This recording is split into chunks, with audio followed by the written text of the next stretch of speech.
할렐루야. 이 새벽에 또 주일에도 하나님의 은혜가 함께 하시길 축복합니다. 자, 오늘은 제10대 왕 우시아에 대한 이야기입니다.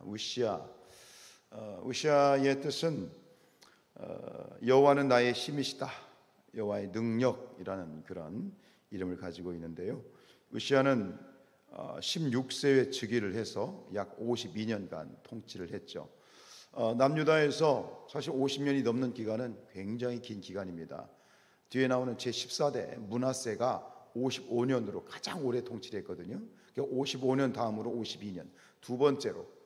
이게 뭐 짧은 기간, 위에서 봤지만 1년 통치하다가 죽은 왕도 있지 않습니까? 그런데 50년이라는 것은 그만큼 이 우시아의 통치 기간에 하나님이 그를 특별히 사랑하신 것이고 하나님이 붙잡아 주셨다는 그런 어떤 숫자적인 의미도 있게 되어지는데, 역시 위에서 반복되었던 그런 어떤 암시를 주는 표현이 또 나옵니다.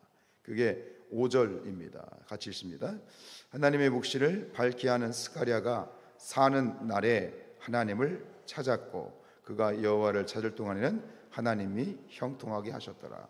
여긴 또 우리가 위에서 봤던 앞에 있는 선대 왕들에게 봤던 똑같은 뭔가 뉘앙스가 딱 풍겨오지요.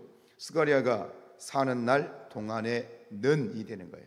스가랴가 사는 날 동안에는, 선지자 스가랴가 죽고 난 다음에는 또 이 그의 말년이 위에 3대 왕이 똑같아요.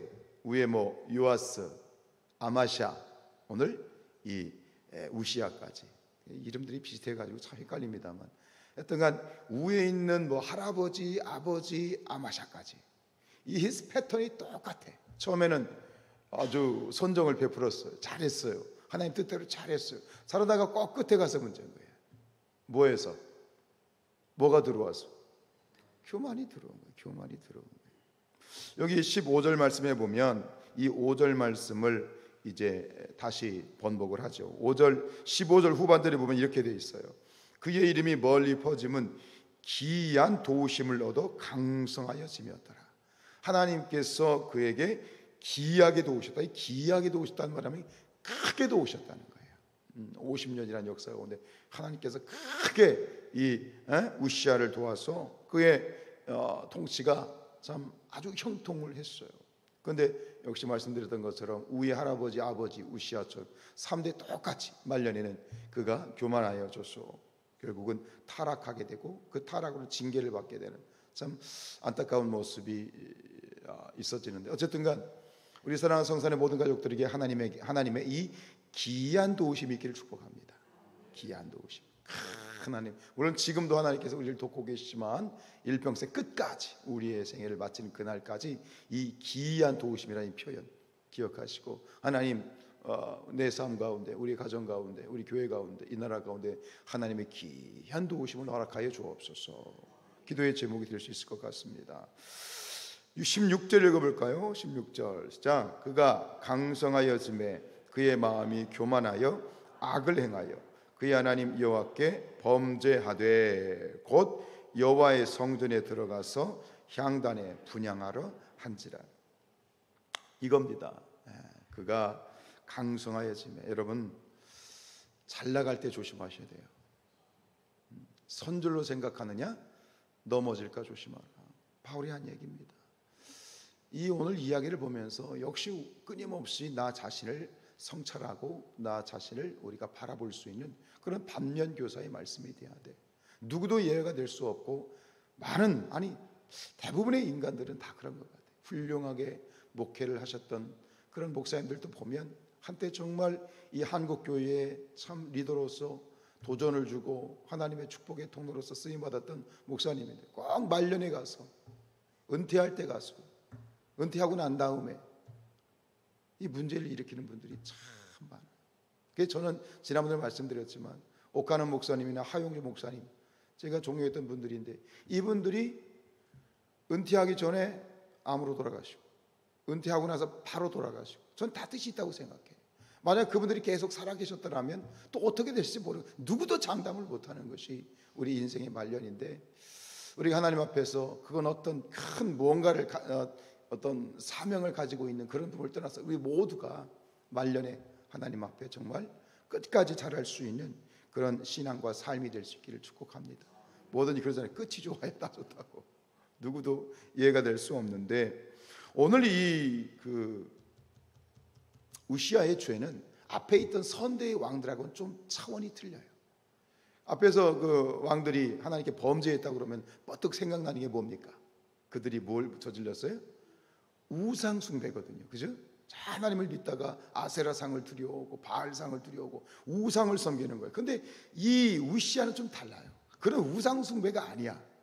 오늘 이 우시아가 범한 죄악은 뭡니까? 성전에 들어가서, 성소에 들어가서 뭐 한 거예요? 분향을 한 거예요. 분향. 여러분 성소의 구조 아시죠? 맨 중앙 지성소가 있고 법궤가 있고, 여러분들이 앉아 있는 성소입니다. 바깥엔 뜰이고, 근데 왼쪽에는 뭐가 있냐면 등대가 있어. 등대. 오른쪽에는 떡상이 있고 중앙에 분향단이 있어. 여러분 이 성소에 출입할 수 있는 사람은 누구예요? 아무리 왕이라 할지라도 성소에 들어올 수 없어요. 이 성소는 제사장만 들어올 수 있고, 지성소는 1년에 하루 대제사장만 들어올 수 있는 것이에요. 근데 자신이 이제 말년에 이 분별력이 없어지니까 내가 왕입네 하면서 결국은 성소에 들어왔는데, 성소에 들어와서 또 뭘 하냐면 분향을 합니다. 분향. 향단에 불을 피웁니다. 향을 피웁니다. 이건 뭡니까? 영적인 월권행입니다. 제사장의 고유한 그러한 이 역할에 대해서 자신이 침해를 한 거고, 영적인 월권행입니다. 제사장이 성소에 들어와서 분향을 하는 것, 성소에서 있어지는 모든 일들은 하나님께서 정하신 고난이에요. 하나님의 규정이에요. 그러니까 자신이 들어와서 분향을 했다는 건 뭐냐면 하나님을 무시한 거예요. 이거를 가만히 묵상해 보니까 어떤 차원이 되냐면, 우상 숭배라는 죄와 오늘 이 우시아가 범하고 있는 이 영적 월권의 이 죄의 속성이 전혀 달라요. 한 번쯤 용서해 줄 만도 하잖아. 뭐 우상 숭배한 것도 아닌데 우리가 생각해 보면. 그런데 하나님께서는 아주 단호하게 굉장히 끔찍한 그러한 징계를 내리시죠. 뭐예요?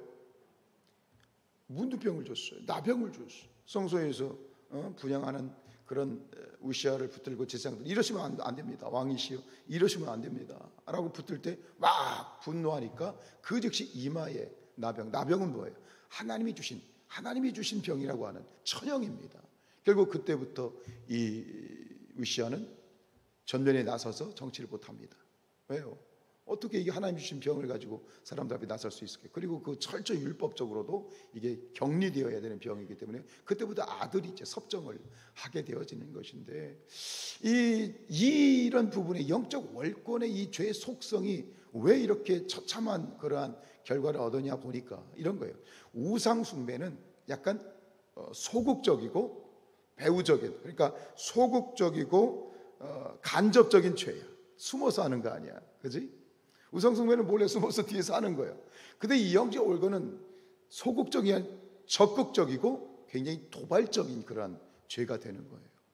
이거예요. 뒤에서 소곤소곤 하는 거하고 앞에서 대놓고 욕하는 거는 틀리죠. 물론 뒤에서 말하는 것도, 뒤에서 뭐 이렇게 소곤소곤 입덤하는 것도, 뒷덤하는 것도 나쁜 것이지만, 대놓고 욕하는 거는 어디 보면 더 굉장히 이런 그런 형국인 거예요. 뒤에서 그냥 혼자 소곤소곤 우상 숭배하는 거하고 대놓고 하나님 앞에서 막 삿대질하고 하는 것은 틀린 거거든요. 아마 이 영적 월권 행위가 바로 그런 속성인 것 같아요. 여러분, 하나님 앞에서 우리가 잊지 말아야 할 건 뭐냐면, 결국 우리가 교만이라는 게 뭐냐면, 교만은 선을 넘는 거거든요. 여러분, 우리가 사람도 관계가 그렇지 않습니까? 아무리 사람이 가까워도 부부간에도 선이 있는 거라고 생각을 해요. 그죠? 가장 가까운 사람일수록 선을 지켜야 돼. 근데 이거에 대한 분별력이 없으니까 어떤 말이 나오냐면, 잘해주면 기어오른다는 얘기가 나오는 거야. 잘해지면 기어오른다는 얘기 뭐냐면, 분별력이 없어서 선을 못 지키는 거야. 아무리 친해도 지켜야 될 선이 있고 예의가 있는 것인데, 오늘 이 왕이 교만하여져서, 우시아 왕이 교만하여져서 그 선을 넘어버린 거예요. 아담과 하와가 선을 넘어서 선악과를 따먹은 거예요. 다윗이 선을 넘어서 결국은 밧세바를 범한 거예요. 하나님이 정하시는, 하나님께서 원하시는, 지켜야 될 각각의 선이 있는 거예요. 모든 관계는 선이 있고 넘지 말아야 돼. 그래서 신앙생활도요, 국어와 수학을 잘해야 돼요. 국어와 산수를 잘해야 신앙생활을 잘할 수 있어. 뭐예요? 주제 파악을 잘해야 되고 분수를 알아야 돼. 그래야 신앙생활이 형통한 거예요. 결국 그 선을 넘어버리니까 끔찍한 그런 이 말년과 정말 참 비참한 이게 문둥병 가지고 숨어서 뒷방에서 왕이지만 뒷방에서 이렇게 있다는 얘기는 뭡니까? 이건 죽지 못해 사는 인생이거든요. 참 비참한 거예요. 여러분, 우리의 삶이 하나님 앞에서 또 우리의 신앙이, 특별히 우리 또 교회 공동체도 마찬가지고요. 교만이라는 것, 특별히 경계해야 될 것은 선을 넘지 말아야 되겠다. 지킬 것은 지켜야 되는 것이고, 내가 아무리 잘 나가고, 아무리 우리가 잘 나가면 그래요. 우시아도 그런 거예요. 내가 잘 나가고 뭔가 된 것 같으니까, 선조를 생각하니까 즉시 넘어지게 되는 거죠. 우리가 하나님 앞에서 늘 겸손한 마음으로, 주여 나를 도와 주시옵소서, 긍휼히 여겨 주시옵소서. 하나님, 넘어지지 않게 하시고, 하나님 주제를 알게 하시고, 분수를 알게 하시고, 내가 하나님 앞에서 어떤 모습으로 써야 되는지 그러한 것들을 분별할 수 있는 지혜를 주시옵소서. 그것이 우리 삶에, 우리 교회 공동체에, 개인과 개인의 관계에 있어서의 형통함에 굉장히 중요한 기준이 되겠지요. 다시 한번, 이 우시아가 누렸던 그 앞에서 말년의 그런 모습이 아니라 대부분의 50년의 기간 동안 하나님 앞에서 정말 신실하게 행했던 것처럼 하나님의 큰 도우심, 하나님의 큰 도우심의 은혜가 있는 우리 성산의 모든 가족들 되시기를 주님의 이름으로 축복합니다.